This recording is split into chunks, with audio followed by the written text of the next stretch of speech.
Olá, pessoal! Então hoje a gente conversa sobre o nosso livro de maio do nosso projeto de leitura 12 livros para 2022. Para quem não sabe do que eu tô falando, eu vou deixar aqui em cima nos cards e lá embaixo na descrição o link da playlist do projeto. E a gente já conversou sobre os livros de janeiro, fevereiro, março e abril. Então está tudo indo nos conformes, tá? Este ano de 2022 está sendo abençoado neste quesito e em vários outros também, mas está indo tudo está indo nos conformes, está tudo dando certo, gente, e a gente tá, né, em dia. Então vamos conversar sobre o maravilhoso, quer dizer, a biografia maravilhosa sobre a vida do J.R.R. Tolkien, né, a biografia dele, escrita pelo Humphrey Carpenter, um biógrafo que, né, teve a sorte de escrever, o privilégio de escrever a única biografia autorizada pelo Tolkien. Então é essa daqui, tá, gente? E ela foi bom, enfim, a gente não sei, eu ia falar publicada, mas ela foi publicada em 1977. Só que logo aqui no começo, o Humphrey Carpenter, ele já mostra aqui pra gente, na parte 1, a visita que ele faz ao Tolkien em 1967. Então, a gente já tem uma ideia que ele deve ter passado, talvez, né, uns 10 anos aí escrevendo essa biografia, que é, gente, incrível, assim, eu amei, de verdade, foi uma leitura tão gostosa, foi tão legal, sabe? Ler sobre um dos meus escritores favoritos de todos os tempos, que é o Tolkien. E, enfim, foi uma experiência de leitura maravilhosa. Eu sou muito feliz de poder trazê-la aqui para vocês. E, gente, eu vou deixar aqui embaixo o link da Amazon, caso vocês queiram adquirir esse livro, tá? Na edição da HarperCollins, que tá um luxo, gente. Tá realmente maravilhosa. Então, caso vocês queiram, vou deixar aqui embaixo. E bom, gente, este livro aqui, ele tá dividido em 7 partes, uma nota no começo, um pós-fácil e os apêndices. Então, deixa eu mostrar aqui pra vocês, ó, né, as partes e todos os capítulos. Por ter muitos capítulos, né, pelo livro ter muitos capítulos, a leitura, ela é muito rápida, então você consegue fazer, eu acho que eu li em 3 dias, mas se eu poderia ter lido em 2 ou em 1, porque realmente a leitura, ela é muito fluida, ela é muito gostosa. E, gente, em cada parte aqui, o Humphrey Carpenter, ele vai tirar, né, um momento, um período da vida do autor, mas esses períodos podem se entrelaçar quando ele vai tratar de algum, enfim, das obras dele, ou então até da profissão mesmo como professor. Mas só para vocês entenderem, a gente vai passar por todas as partes, tá? Aqui, eu vou comentar brevemente sobre cada uma das partes, mas ele consegue nos dar não só o vislumbre completo da vida do Tolkien, como também coisas muito específicas, assim, momentos, dias que ele teve, o dia a dia dele, né? Cartas que ele escreveu. Inclusive, aqui na nota do autor, o Humphrey Carpenter descreve aqui: este livro baseia-se nas cartas, nos diários e em outros escritos do finado professor J.R.R. Tolkien e nas reminiscências de sua família e de seus amigos. Então, a gente já pode ter uma ideia, logo no começo da leitura, de que, de fato, será uma biografia bem completa, porque o Tolkien escrevia muitas cartas, enfim, e ele teve muitos amigos, né, em vida, e enfim, ficaram todos os filhos dele. Então, de fato, a gente já consegue entrar na leitura com essa confiança de que a gente vai ter muitas informações aqui. E, bom, ele aqui também na nota, ele fala que o Tolkien não gostava de biografias, ó. O próprio Tolkien não era inteiramente favorável a biografias, ou melhor dizendo, não gostava que fossem usadas como forma de crítica literária. Mas não é a proposta aqui dele, tá? A proposta realmente é mostrar a vida desde o comecinho do Tolkien, desde o nascimento, na verdade, desde a vida dos pais, e aí terminar com a sua morte, tá? Então, sem mais delongas, vamos entrar de fato aqui em cada parte do livro. E como eu já falei, gente, aqui na parte 1, né, é um capítulo único e é intitulado Uma Visita. E o Humphrey Carpenter, ele foi até a casa, né, do Tolkien, realmente fazer essa visita numa manhã de primavera em 1967. E a gente já consegue ver logo aqui no começo o quão gostoso é esse ambiente, o quão gostosa será a atmosfera, sabe, do livro em si. Porque ele já descreve, assim, o ambiente de trabalho, o escritório, a casa, o Tolkien, o próprio Tolkien. Então, assim, já é muito gostoso. Eu separei aqui duas coisinhas para ler para vocês. A primeira na página 11, que ele fala sobre a aparência física do Tolkien. Ele fala assim: ah, gente, eu tô aqui falando Tolkien como se, enfim, todo mundo soubesse. O Tolkien, ele é o famoso escritor, né, autor do Hobbit, do Senhor dos Anéis, que não é trilogia, é um livro só, mas que ele teve que publicar como trilogia, mas da trilogia Senhor dos Anéis. E, enfim, gente, esse é o Tolkien. Eu já comecei logo falando, mas enfim. Continuando. Página 11. A aparência física dele. Ele é um pouco mais baixo do que eu esperava. A estatura é uma qualidade tão valorizada em seus livros que fico um tanto surpresa em ver que ele próprio está abaixo da média. Não muito, mas apenas o suficiente para que se note. E engraçado isso também, porque todas as fotos que eu via dele com a Edith, a esposa dele, ela é tão baixinha que parecia que ele era super alto. Aí aqui também na página 12, eu deixei separadinho uma parte de descrição do escritório dele, que eu achei, gente, assim, sensacional. Olha isso. As prateleiras estão atulhadas de dicionários, obras de etimologia e filologia e edições de textos em muitas línguas, entre as quais predominam o inglês antigo e médio e o norueguês antigo. Mas há também uma seção dedicada a traduções de Senhor dos Anéis em polonês, holandês, dinamarquês, sueco e japonês. O mapa da Terra-média, inventado por ele, está preso por alfinetes ao peitoril da janela. No chão, há uma arca antiquíssima, cheia de cartas e sobre a escrivaninha há tinteiros, penas, canetas e 2 máquinas de escrever. A sala reacende a livros e fumaça de tabaco. Então, gente, assim, ele já começa descrevendo esse ambiente, né? E eu achei muito legal ele começar o livro dessa forma, porque é como se ele tivesse, é como se o Tolkien, o próprio Tolkien, tivesse abrindo as portas da casa dele pra gente. Então, como se fosse assim, abrindo as portas da vida dele pra gente adentrar nesse universo dele, né, que ele era tão querido, esse universo não só da vida pessoal dele, mas como, né, da mitologia e tudo que rodeava o universo de Senhor dos Anéis. Então, eu achei super bacana, amei esse começo, né, essa parte 1, essa visita. Apesar dele não falar muita coisa aqui, ele realmente só descreve o ambiente e algumas outras coisinhas, mas assim, é muito, muito rápido, né? E básico. Mas aí, gente, depois dessa introdução, que eu achei maravilhosa, ele vai para a parte 2. A parte 2, ela é datada de 1892, o ano de seu nascimento, a 1916, tá? E é intitulado Os Primeiros Anos. É intitulada Os Primeiros Anos. E aqui a gente tem algumas informações que eu acho interessante passar, né? Antes da gente ir para a vida mesmo dele. Bom, os pais dele, gente, a Mabel, acho que é assim que se pronuncia, ou Mabel, né? Enfim. Mas a Mabel e o Arthur Tolkien, eles se casaram, eles foram para a África do Sul, se casaram, foram morar na África do Sul por conta do trabalho do pai dele. Eles eram ingleses, os dois, tá? De Birmingham. Então, eles vão morar na África do Sul por conta do trabalho do Arthur. Ele trabalhava num banco lá. E aí eles se casaram lá mesmo, na África do Sul, tiveram o primeiro filho deles, o J.R.R. Tolkien, que é John Roland Reuel Tolkien. E ele nasceu em 3 de janeiro de 1892.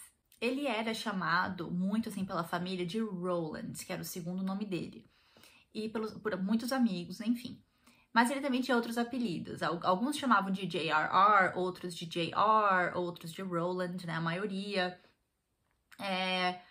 o C.S. Lewis o chamava de Tollers e tinha outros apelidos, mas assim, principalmente era Roland mesmo. E aí ele morava lá na África do Sul, tem várias situações aqui engraçadíssimas da infância. Ele foi, gente, dado momento aqui, ele foi até macaco, entrava na casa deles, aí rasgavam, os macacos rasgavam as roupinhas de bebê deles. Ele já foi mordido por uma aranha, pra vocês terem noção. Então, assim, ele fala que não tem medo de aranha, mas aí depois a gente vê que até em Senhor dos Anéis, né, a figura da Shelob é tão importante aí, né, no livro Senhor dos Anéis. Mas assim, ele foi mordido por aranha, já foi atacado por macaco, enfim, gente, toda coisa aconteceu quando ele era bebezinho lá na África do Sul. Mas aí, em dado momento, gente, o pai dele morre de febre reumática. Acho que foi em 1896. O Tolkien tinha... Eu vou falar Tolkien, eu tô querendo chamar ele de Roland, porque o livro quase inteiro a gente, né, ele é chamado de Roland, mas eu vou chamar de Tolkien. Ele tinha mais ou menos 3 aninhos de idade. Eles, na verdade, ele e o irmão, ele tinha um irmãozinho chamado Hilary, ele, o irmão e a mãe, eles estavam lá na Inglaterra e o pai ia também junto com eles depois de resolver algumas coisas de trabalho lá na África do Sul, que ele tinha ficado para trás para resolver, mas ele acaba não aguentando, né? Ele pega essa febre reumática e aí ele acaba não aguentando e falece. Então, eles ficam mesmo na Inglaterra. Bom, a mãe dele, né, um momento super importante é que a mãe dele, quando eles eram bebês ainda, ela se converte ao catolicismo. Se não me engano, ela era eu não sei se ela era da Church of England, não me lembro agora, mas eu acho que ela era anglicana, e aí ela se converte ao catolicismo, né, e então as crianças, os 2 meninos, são criados desde muito novinhos na fé católica. Então, até o fim da vida, o Tolkien, ele era, assim, um cristão devoto mesmo, gente. A mãe dele era muito devota, então ele ficou muito devoto até o final da vida. Ele nunca se desviou, nunca saiu da igreja nem nada. Mas aí, gente, o que acontece? A mãe dele acaba morrendo quando ele tem lá por volta dos seus 13 anos de idade. Antes dela morrer, eles moravam em vários lugares. Uma das áreas, né, que ele se lembra, que eles moraram 4 anos na infância dele, quase logo depois que eles, né, depois da morte do pai, que ele se lembra, era não sei se era um vilarejo, mas eles moravam no campo lá na Inglaterra, num lugar que ele fala que as ideias, as memórias, né, tudo que ele tinha daquele momento, daquele campo que ele morou lá, ele levou muito para Senhor dos Anéis, para o Hobbit e Senhor dos Anéis. Então foi um momento muito importante na vida dele, mas que passou muito rápido, até porque a mãe tinha muitas dificuldades financeiras, ela trabalhava muito, mas ela tinha muitas dificuldades de se manter. Inclusive, um avião tava passando, mas enfim. Inclusive, ela tinha muita ajuda do padre Francis Morgan, que era um padre lá da paróquia que ela, né, a qual ela frequentava, e ele ajudou tanto com os filhos, com a criação dos filhos, quanto em tudo, né, alojamento. Ela foi muito ajudada por ele, e quando ela acaba morrendo, ela deixa esse padre Francis Morgan como tutor das crianças. Então, ele é tipo uma figura paterna mesmo, até porque o Tolkien, a última imagem, né, que ele tem do pai era quando o pai tava arrumando as malinhas lá deles para eles irem para visitar a família na Inglaterra. Então, ele realmente, a figura paterna dele era o padre. E aí, depois que a mãe morre acho que de diabetes, se não me engano, eles vão morar com a tia, mas sobre o apoio financeiro do padre.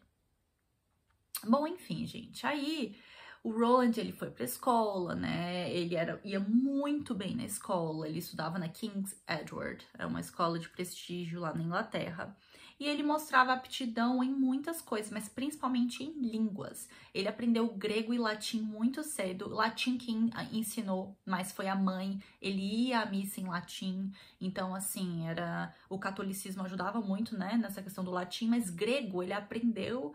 Ele foi atrás mesmo e aí ele aprendeu essas 2 línguas, gente. E cedinho, e todo mundo percebeu que a maior aptidão dele realmente era as línguas. E aí, sobre isso, aqui na página 51, eu separei uma partezinha para ler para vocês. Ó, página 51. Uma coisa era saber latim, grego, francês e alemão. Outra coisa era compreender por que essas línguas eram o que eram. Tolkien começava a procurar os ossos, os elementos comuns a todas as línguas. Começava, na verdade, a estudar filologia, ciência das palavras e sentiu-se mais encorajado ainda quando conheceu o anglo-saxão. Então, só para vocês terem uma ideia que ele não só queria saber as línguas, ele queria saber o porquê, né? Queria compreender e estudar a filologia, que é o estudo das línguas, né? A ciência das línguas, a ciência das palavras. Ele queria estudar tudo isso. Então, gente, ele focou muito na escola, ele era muito estudioso, ele focou bastante e conseguiu se dar muito bem, nessa área principalmente. Mas aí, gente, ele até conseguiu uma bolsa, né, em Oxford, para ir estudar em Oxford, letras clássicas. Mas, antes disso, gente, antes dele ir para Oxford, ele acaba se apaixonando por uma menina. Em dado momento, ele vai morar na casa de umas outras pessoas, sai da casa das tias, porque ele e o Hillary não estavam felizes lá, então o padre, que gostava muito deles, era tipo o pai pra eles, os tirou e ele foi morar em outra casa, e nessa outra casa também tinha uma outra órfã, que era a Edith. E eles logo se apaixonaram, viraram muito amigos, e depois da amizade eles se apaixonaram. Só que era um namoro assim, né, gente, muito não era namoro, primeiro que era escondido, que ele era muito novo, muito mais novo do que ela. Eu não lembro agora a diferença de idade, gente. Achei. Ele tinha 16 e ela 19. Então, eles se apaixonaram, mas o padre, ele foi, né, contrário a esse namoro, até porque ele era menor de idade, ele tinha que focar nos estudos.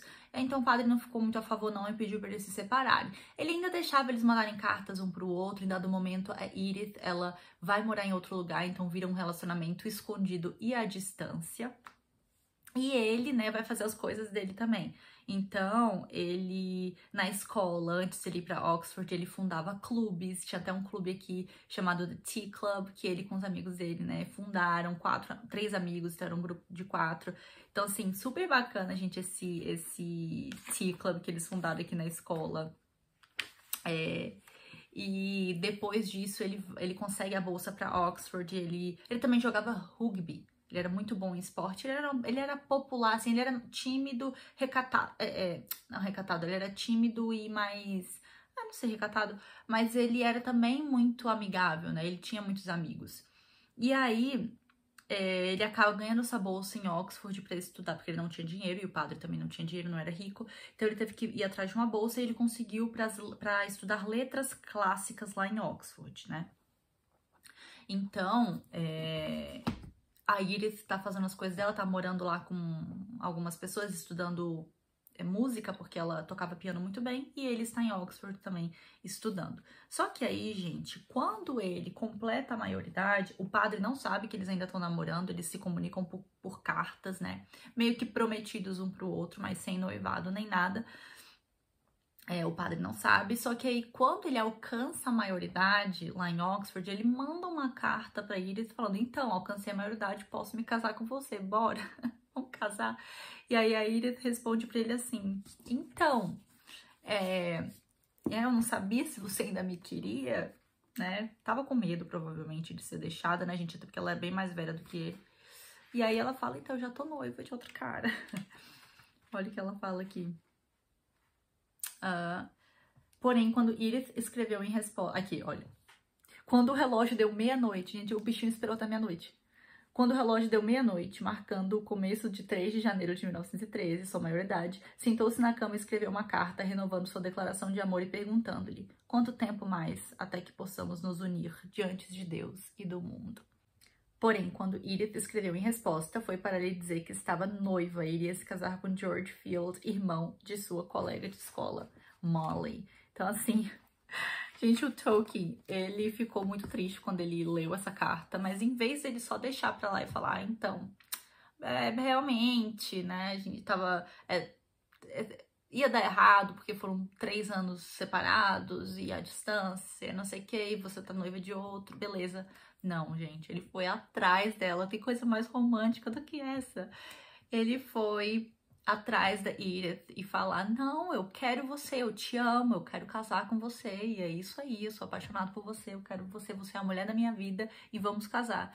E sim, gente, eles ficaram noivos, só que ele não contou logo pro padre, né? Eles ficaram noivos, ela terminou com um cara, e aí eles já estavam se organizando aí pra poder para poder ter o casamento, para eles poderem se casar, mas ele deixou para avisar o padre só de última hora. Mas enfim, enquanto tudo isso estava acontecendo, ele acabou abandonando letras clássicas, foi estudar inglês, porque lá na universidade eles viram que realmente era a área que ele gostava mais, era essa área da filologia mesmo, mais da língua inglesa, da língua islandesa e finlandesa também. Inclusive, né, foram línguas importantíssimas para as criações das próprias línguas dele. Só uma observação antes da gente continuar na história. O Tolkien, ele escreveu muitas línguas próprias, então ele realmente fez os próprios alfabetos. A gente conhece o Elvish, né, e o élfico, né, mas assim, já quando ele era criança, ele já escrevia muitas línguas. Então, o élfico, ele veio do Quênia, que ele criou quando ele era muito criança, que tem muita influência islandesa e finlandesa, se não me engano.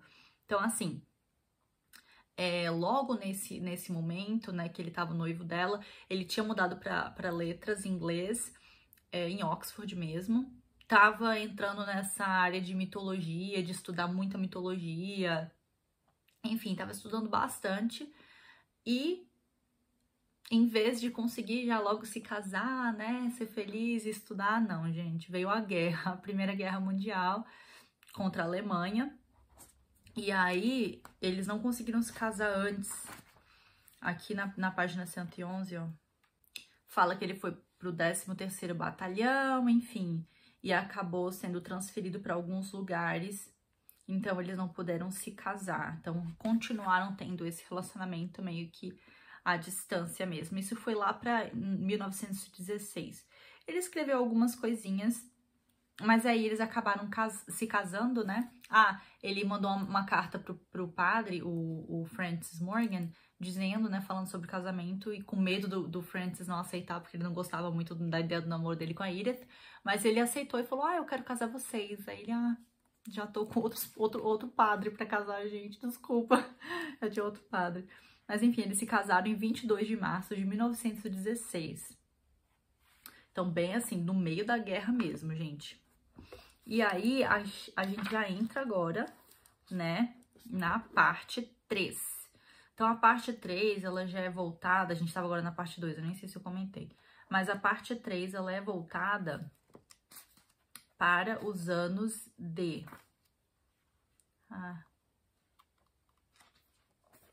1925 e 1949, e ela é intitulada Numa Toca no Chão Vivia um Hobbit. Então a gente já vê ele começar a escrever o que no futuro será o Silmarillion. Então o nome era Livro dos Contos Perdidos. Então a gente já vê logo nesse começo aqui, durante essa época, né, escrevendo sobre o que seria, escrevendo sobre o mundo, a mitologia que ele mesmo estava criando, o universo que ele mesmo estava criando.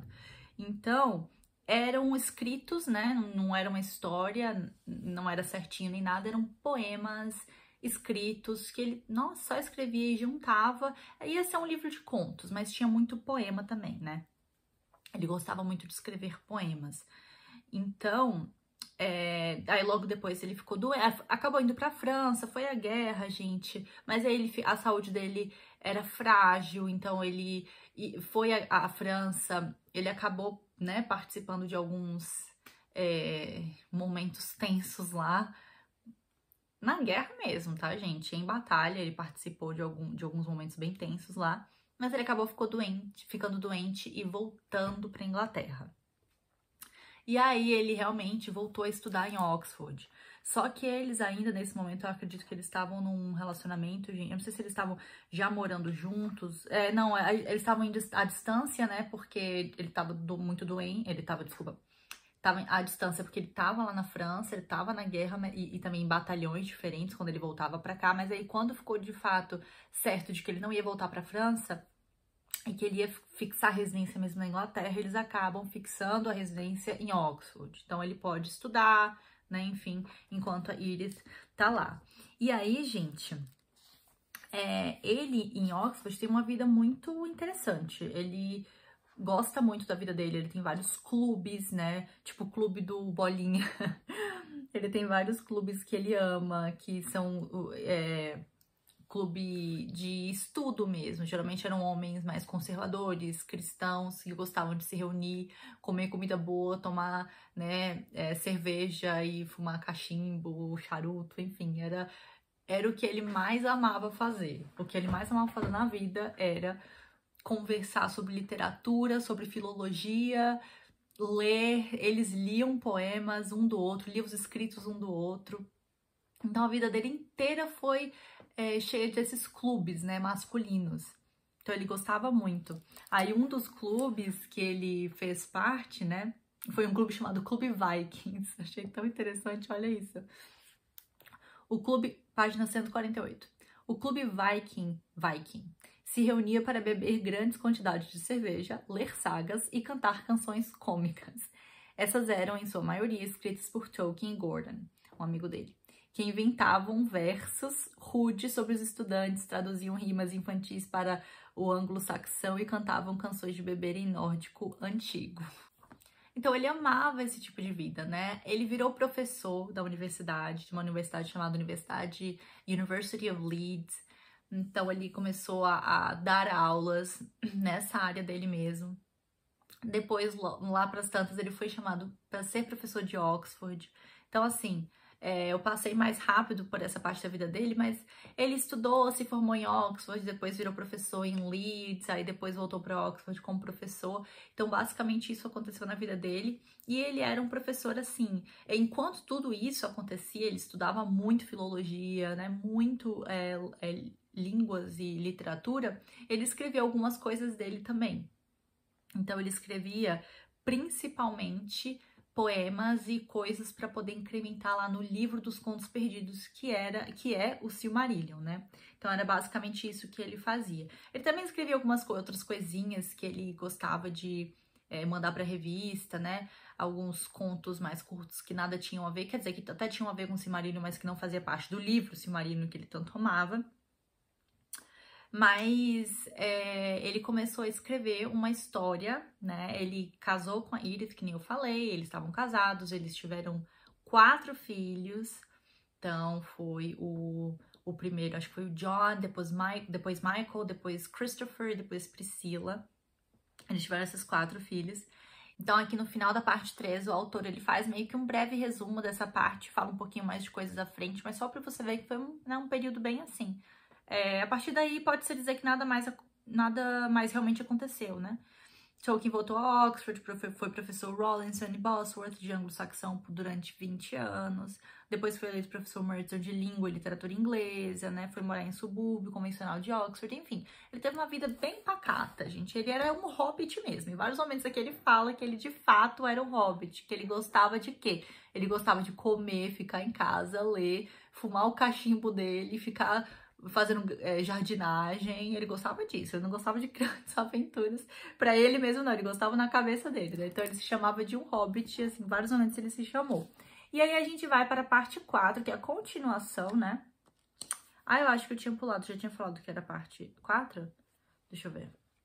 Eu tinha falado que a gente tava na parte 4, mas eu tava na parte 3, que era a criação da mitologia. Então, assim, me perdoem, perdoem esse deslize. Aí vem a parte 4, tá?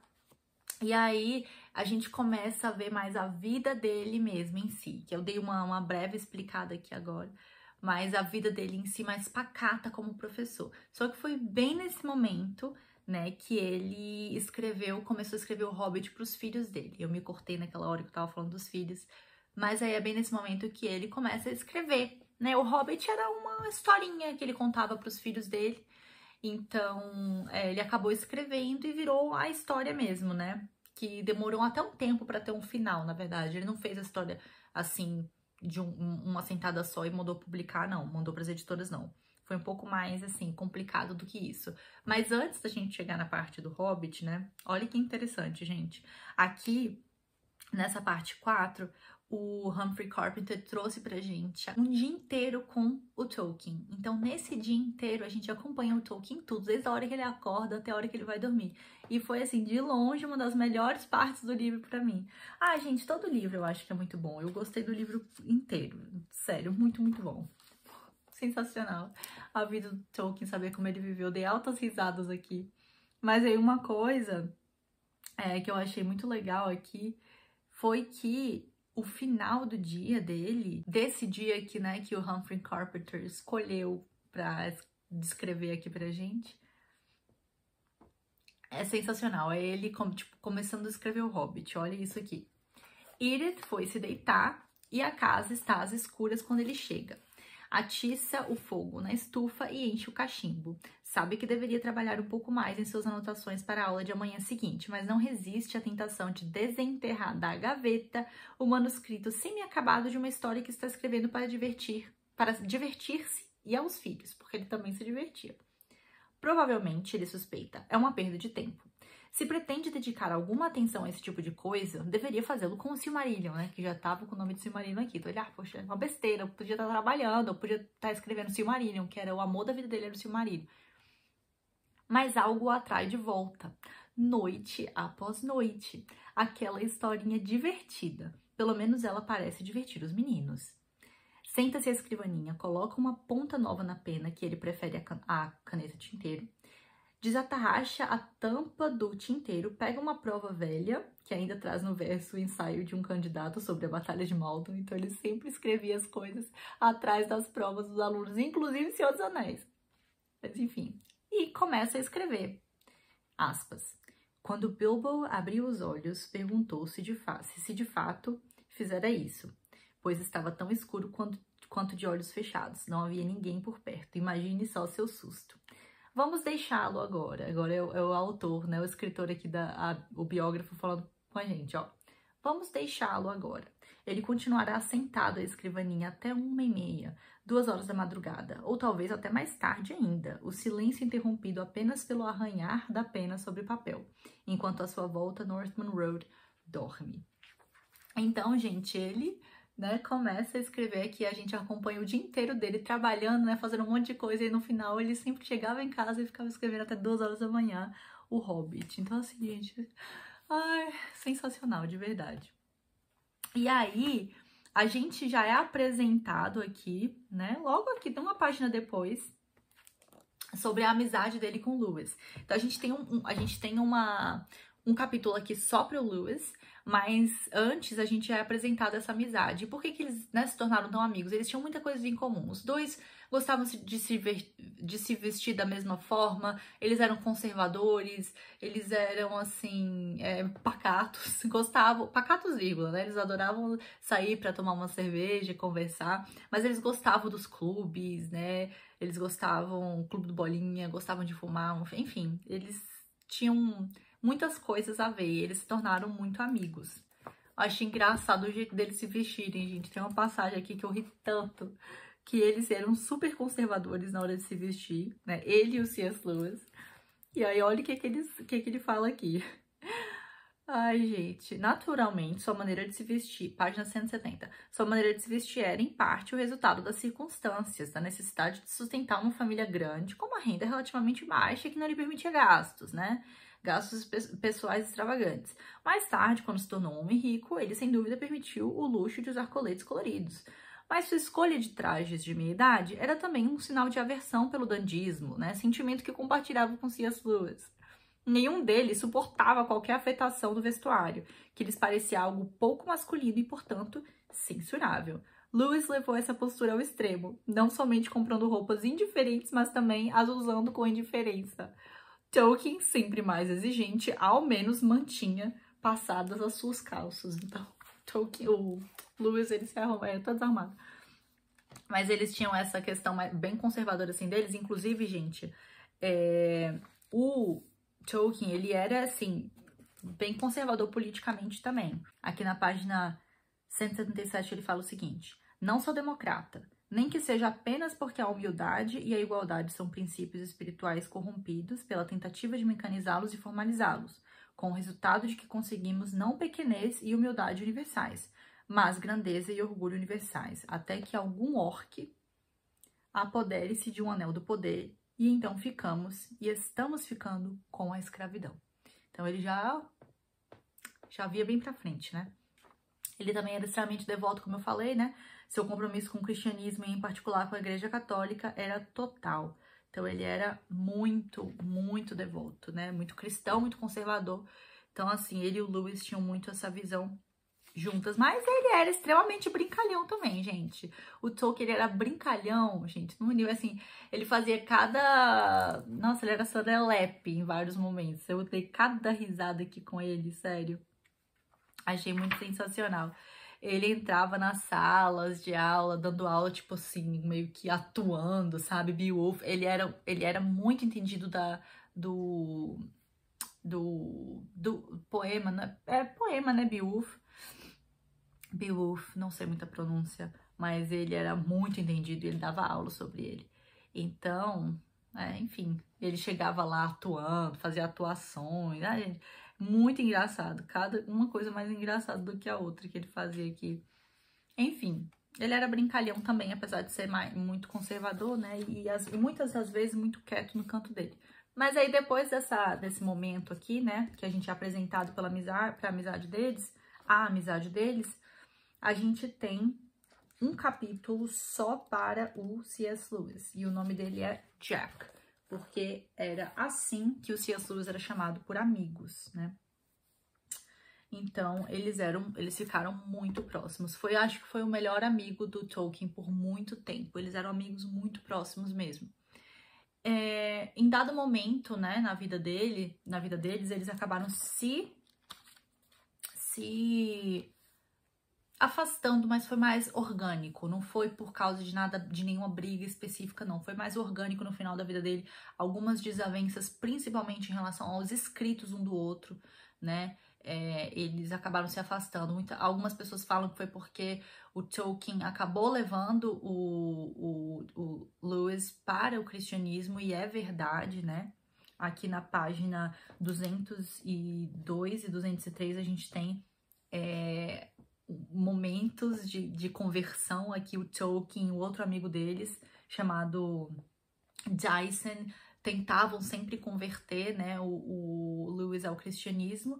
E aí aqui no final ele fala assim, acabo de me converter, o Lewis, né, numa carta para um amigo, acabo de me converter da crença de Deus à crença definitiva em Cristo, no cristianismo. Tentarei explicar isso em outra ocasião.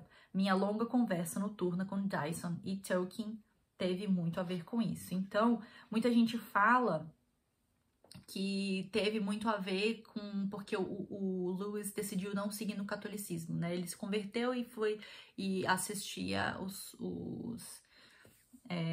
congregava numa igreja anglicana. Mas, olha o que o Tolkien tem a dizer sobre isso, aqui na página 204. A amizade com Lewis compensa muita coisa e, além de dar prazer e conforto constantes, fez-me muito bem pelo contato com um homem, ao mesmo tempo honesto, valente e intelectual, um erudito, um poeta e um filósofo, e um amante, ao menos após longa peregrinação, de Nosso Senhor. Aí ele fala, por muito tempo ele foi minha única plateia. Foi só por ele que cheguei a ter ideia de que as minhas coisas, né, as coisas que ele escrevia, poderiam ser mais do que um passatempo pessoal. Então, o Lewis foi muito importante. Ele sempre lia as coisas que o Tolkien escrevia. Eles eram muito próximos. O Tolkien também lia muita coisa que ele escrevia, mas organicamente eles acabaram se afastando no final da vida. Mas, gente, passando dessa parte, a gente vai para a parte 5 já da biografia, que aí já são os anos que é chamado da Terceira Era, que é quando, de fato, ele publicou O Hobbit e O Senhor dos Anéis. O Senhor dos Anéis? Não, O Senhor dos Anéis não foi na Terceira Era, foi só O Hobbit.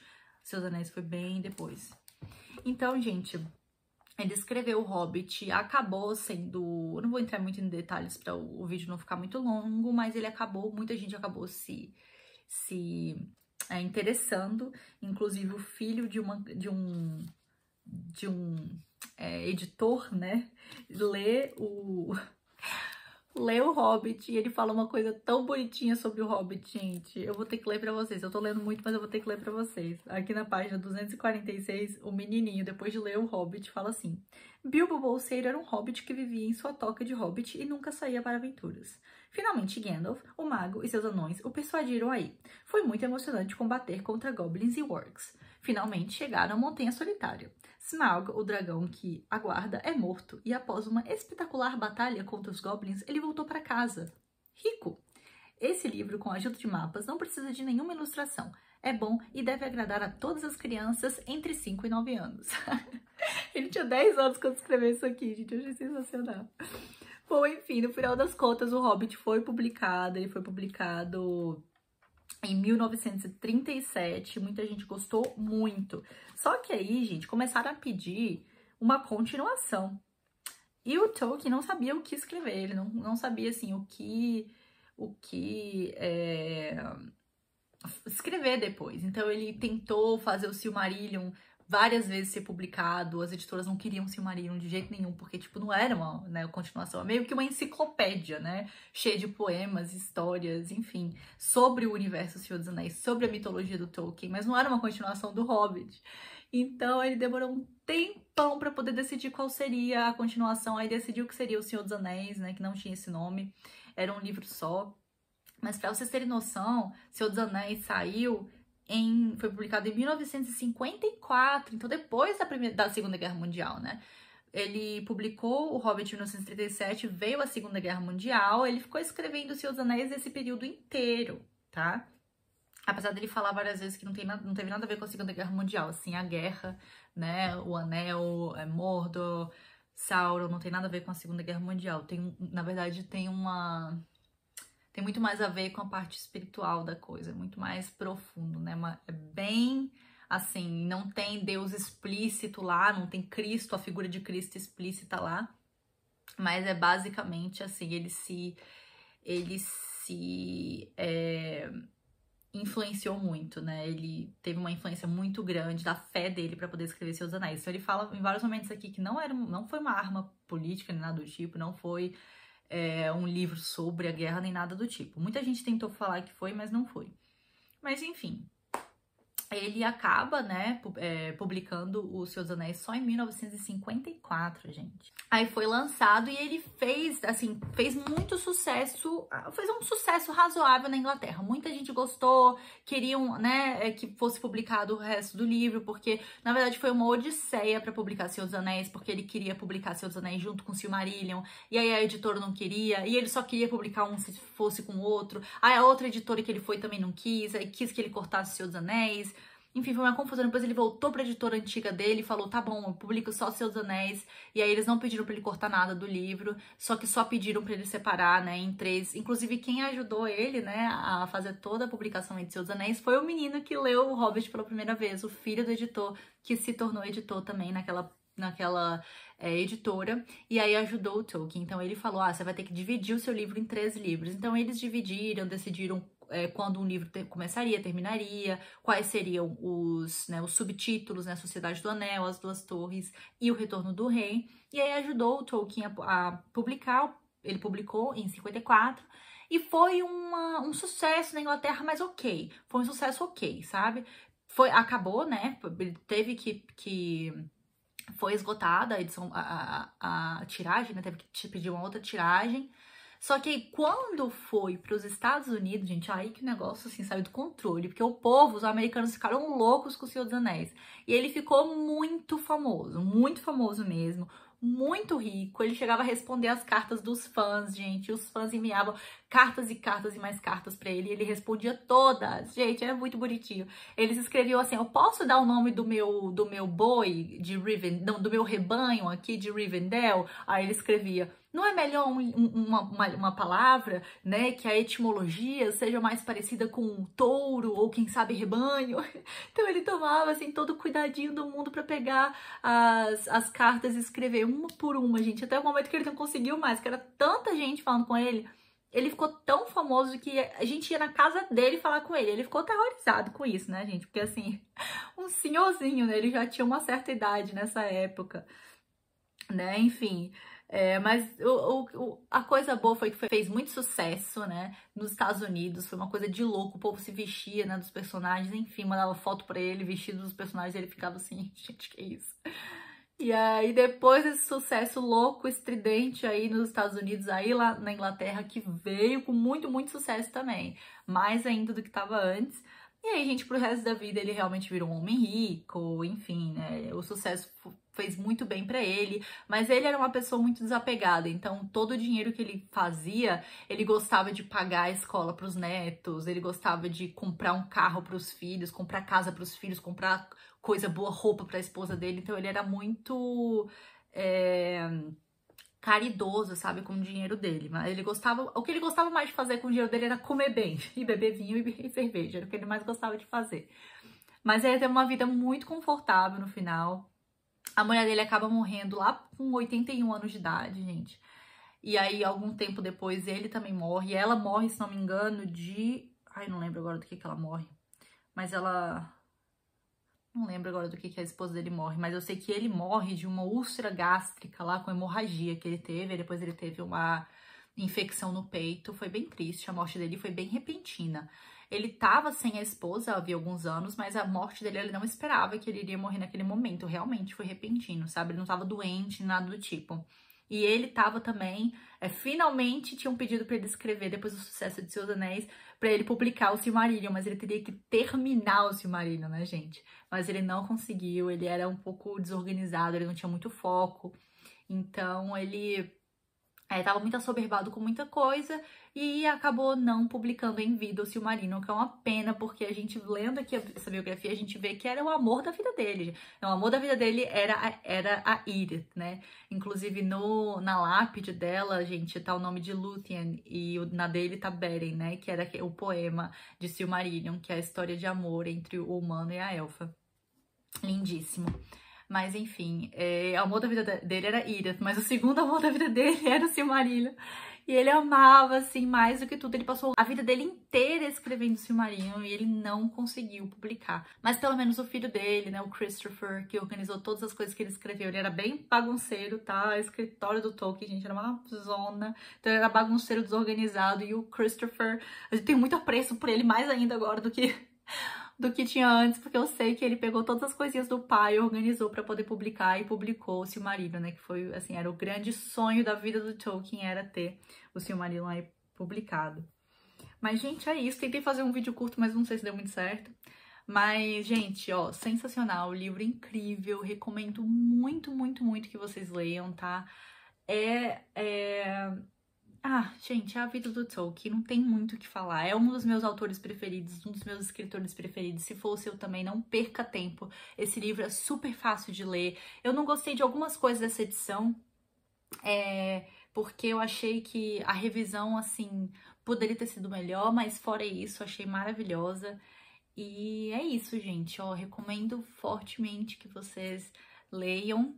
E vem comentar aqui depois o que vocês acharam, ou então curiosidades a respeito da vida dele. Foi um vídeo assim, não dá pra falar sobre a vida inteira dele com detalhes, mas eu espero que vocês tenham dado um gostinho de quero mais pra vocês lerem a biografia. Tá bom? Então, gente, muito, muito obrigada por assistir e nos vemos no próximo vídeo.